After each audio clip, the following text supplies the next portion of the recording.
அனைவருக்கும் வணக்கம். உங்கள் மணப்பாறை தர்மராஜ்.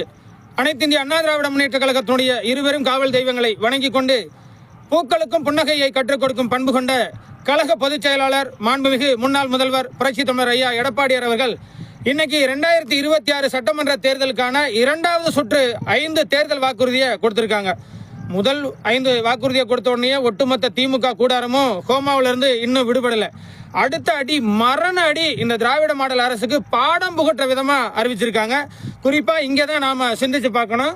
கடந்த 2021 இந்த 5 வாக்குறுதியும் திராவிட மாடல் அரசு கொடுத்த வாக்குறுதி. அதை இந்த நிமிஷம் வரைக்கும் செயல்படுத்தாம கிடப்புல போட்டிருக்காங்க. அப்ப அதை எதிர்பார்த்திருந்த மக்களுடைய எண்ண ஓட்டத்தை உணர்ந்து நம்முடைய அரசு அமைந்தவுடன் முதல் கையெழுத்தா நான் போட்டு இதை செயல்படுத்துறேன் அப்படின்னு நம்முடைய புரட்சி தமிழர் ஐயா எடப்பாடியார் அவர்கள் மனசார அறிவிச்சிருக்காருங்க. 5 வாக்குறுதி கொடுத்திருக்காங்க. அதுல ஒண்ணு இன்னைக்கு நாம பார்ப்போம். கடந்த 2021 திராவிட மாடல் அரசு கொடுத்த வாக்குறுதியிலேயே முதன்மையான வாக்குறுதி அப்படின்னா கல்வி கடன் தள்ளுபடி செய்யறேன் அப்படின்னு சொன்னாங்க.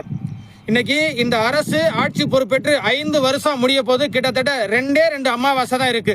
கேட்டா நம்முடைய மாண்புமிகு முதல்வர் அவர்கள் என்ன சொல்றாங்க, மத்தியில காங்கிரஸ் ஆட்சி வரும்னு நான் எதிர்பார்த்தேன், வரல, என்னையால இதை செயல்படுத்த முடியல அப்படின்னு அவரே ஒப்புதல் கொடுத்துட்டாரு.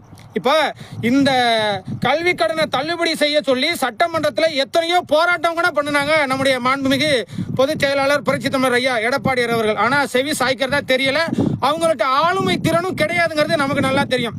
இப்ப இத்தகைய நிலைமையில தான் நம்முடைய ஏழை எளிய குடும்பத்தில் பிறந்த மாணவ செல்வங்கள் அரசுடைமை வங்கியில வாங்கின கல்வி கடனுக்கு வட்டியே கட்ட முடியல. அதனால அண்ணா திராவிட முன்னேற்ற கழக அரசு அமைஞ்சா நிச்சயமா இதை கல்வி கடன் தள்ளுபடி செய்வாங்க அப்படின்னு எதிர்பார்த்திருந்தாங்க இல்லையா.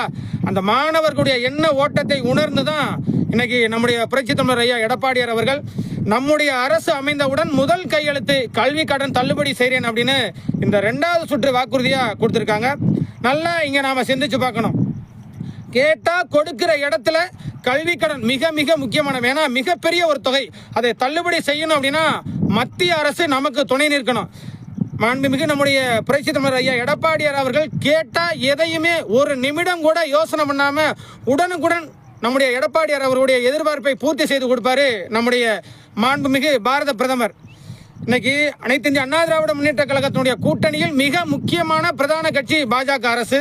ஆக சாத்தியப்படுத்த முடியாததையும் சாத்தியப்படுத்தக்கூடிய ஆளுமையும் ஆற்றலும் கொண்ட ஒரே தலைவர் நம்முடைய புரட்சி தமிழர் ஐயா எடப்பாடியார் அவர்கள். ஆக முதல் சுற்று 2வது சுற்று 10 வாக்குறுதிகளையும் மக்களுக்கு கொண்டு போய் சேர்ப்பது நம்மை போன்று இருக்கக்கூடிய அடித்தட்டு மக்களுடைய கடமை. இந்த திராவிட மாடல் அரசுடைய உண்மையான நிலைப்பாடு என்ன அப்படிங்கறத வெளிச்சம் போட்டு காட்டணும். நாம இந்த இடத்துல